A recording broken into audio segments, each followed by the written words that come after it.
સ્વાધ્યાય 7 દાખલા number 20 I is equal integration under root માં 1 minus under root x upon 1 plus under root x.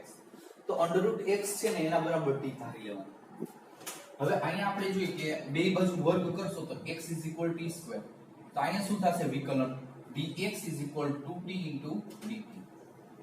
હવે આપણે કિંમત મૂકીએ અહીંયા તો ઇન્ટિગ્રેશન આ અંડર રૂટ માં 1 minus t upon 1 plus t અને અહીંયા આપણે જોઈએ કે dx ની જગ્યાએ 2t dt. હવે તો આપણે જોઈએ કે છેદની કરણી લઈ આ 2 આગળ લઈ લઉં છું t આગળ લઈ લઉં છું 2 હાવ બાય આ t આપણે જોઈએ કે છેદની કરણી લઈ તો 1 minus t all over square. તો અહીં કરણી લઈ તો 1 minus t square થઈ જાય. કરણી લીધી છે છેદની જોઈ લીધો ડાયરેક્ટ બરોબર છે. છેદની કરણી લીધી છે તફાવત ના આવ્યો ઉપર વર્ગ. હવે અહીંયા આપણે છૂટું પાડશું તો 2 ઇન્ટિગ્રેશન t વર્ગ ને વર્ગમૂળ જાય તો બ્રેકેટમાં 1 minus t upon under root 1 minus t square આવું થશે. આ dt અહીંયા પણ dt રેડી. હવે આ t વડે અંદર ગુણી નાખીએ આપણે આ 2m નો ઇન્ટિગ્રેશન આ t વડે ગુણશું t વડે અંદર ગુણશું એટલે t minus t square upon under root 1 minus t square into dt આવું થશે. હવે અહીંયા 1 minus t square છે તો અહીંયા આપણે પોઝિશન થોડી બદલી આ 1 minus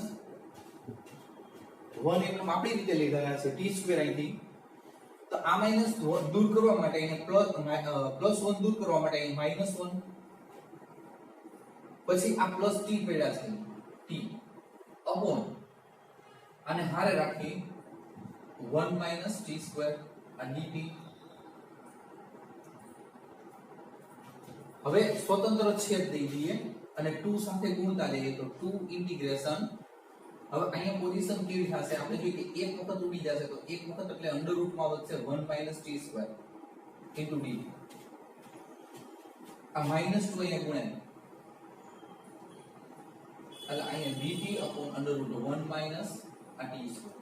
આ 2 અહીંયા ગુણાશે આ 2t dt upon under root 1 minus t square આવું થશે. રેડી. હવે જો આના બેના સંકલન તો સૂત્ર છે અહીંયા થોડોક ફેરફાર કરવાનો રહેશે કારણ કે છેદનું આપણે જોઈએ કે વિકલન કરીએ એટલે -2t થાય. છેદનું વિકલન કરો એટલે અંદરના તો અહીંયા -2t આવવા જોઈએ તો અહીંયા માઈનસ વડે ગુણી અહીંયા માઈનસ વડે ગુણી નાખીએ એટલે થોડોક ફેરફાર થઈ જશે. આ 2 ઇન્ટિગ્રેશન 1 minus t square આ dt -2 ઇન્ટિગ્રેશન dt upon આપણે કહી શકીએ કે under root 1 minus t square અહીંયા -2t આ dt upon under root 1 minus t square. હવે થોડુંક ચેન્જ કરતા જઈએ આ 2 ઇન્ટિગ્રેશન under root 1 નો વર્ગ minus t નો વર્ગ આ dt આ -2 dt by 1 નો વર્ગ આ t નો વર્ગ માઈનસ બરાબર. અહીંયા આપણે એમ કહી શકીએ જો આને હું ઉપર લઈ લઉં છું અહીંયા ખૂણા નહીં એટલે નીચે લખું છું કે અહીંયા આપણે એમ કહી શકીએ કે ઇન્ટિગ્રેશન આને ઉપર લઉં એટલે માઈનસ ભાગ થઈ જશે 1 minus t square raised to -1/2 આને ઉપર લીધા. પછી d by dx અહીંયા લખ્યું 1 minus t square into dt. હવે આનું વિકલન કરશો તો -2t થાય એટલે ઉપર છે. હવે તો તમને ખબર પડી ગઈ છે આ ત્રણેય છે ને સૂત્ર છે.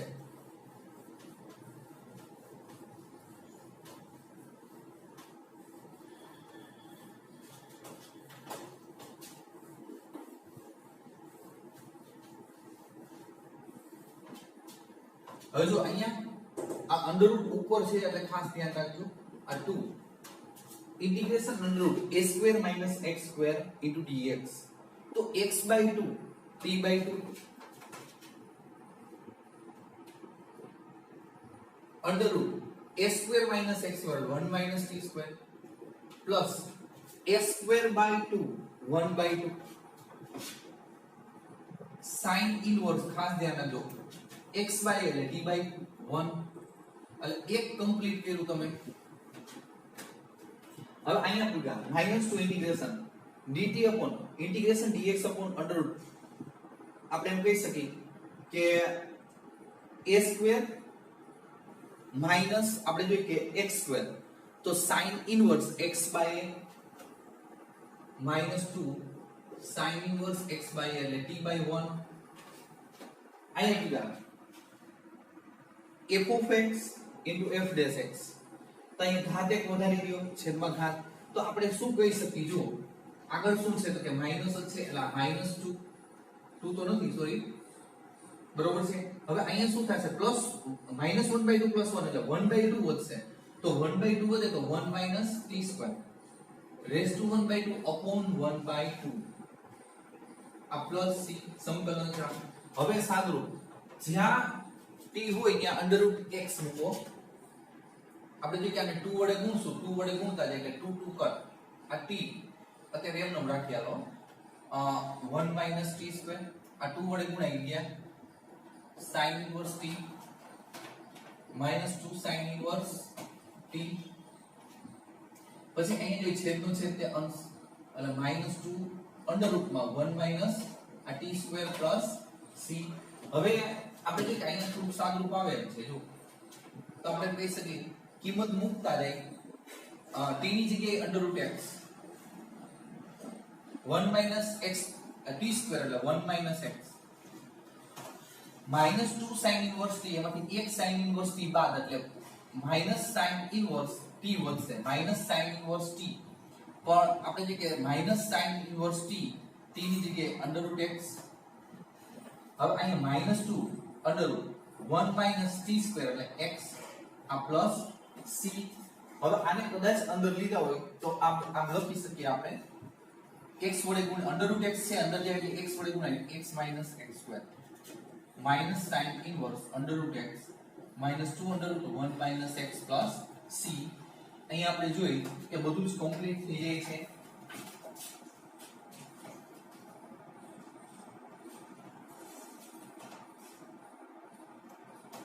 હવે નંબર 21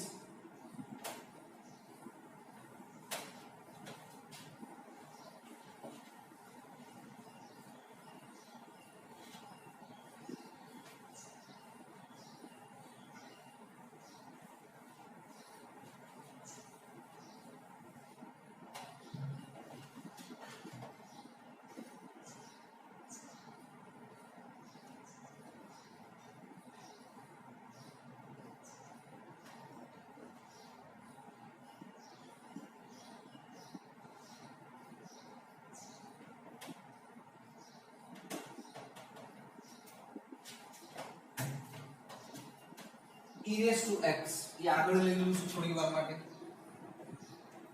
અહીંયા આપણે જોયું કે અંશમાં આ 2 sin 2x આપણે કહી શકીએ કે 2 sin x cos x upon 1 plus cos 2x 1 plus cos 2x તો આપણે કહી શકીએ કે 2 cos square x. હવે ઉપરથી 2 કોમન નીકળશે છેદના 2 સાથે જશે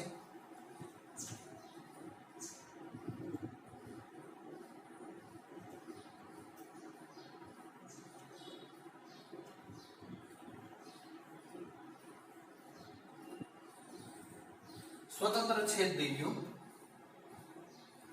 તો આપણે શું કહી શકીએ 1 cos સ્ક્વેર તો sec સ્ક્વેર થશે cos એક વખત ગયા એક વખત વિદાય એટલે ઉપર લઈ ગયો એટલે સેટ થઈ ગયા અને sin cos એટલે 10 dx આપણે જે e raised to x આ sec square x તો અહીંયા d/dx આપણે sec x લખીએ શા માટે sec નું વિકલન sec * 10 તો અહીંયા આપણે જોઈએ કે f of x plus f dash x તો એક ઘાત વધારી ગયો અહીંયા આ e raised to x એમનો એક ઘાત વધે એટલે sec cube x by 3 plus c ready 1/3 આપણે લખશો તો પણ ચાલશે. દાખલા નંબર 21 કમ્પ્લીટ.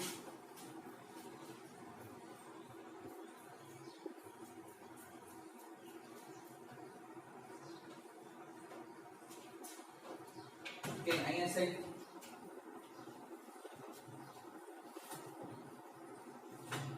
છોકરા અહીંયા જુઓ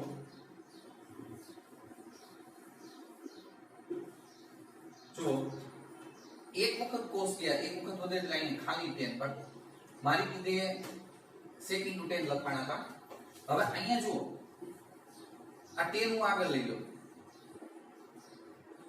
આનું વિકલન આ d/dx આ tan x આ dx તો હવે tan x નું વિકલન sec² થાય તો આપણે જે એક ઘાત વધારી દયો આ e⁻x એમ નો સૂત્ર અનુસાર તો આપણે અહીંયા શું કહી શકીએ tan² x/2 + c સોરી અહીં એક સેટ ભૂલ થઈ ગઈ છે sin upon એક વખત cos किया sin upon cos એટલે tan એ tan મે આગળ લીધા આ sec² નું વિકલન d/dx tan x = sec². હાલો નંબર 23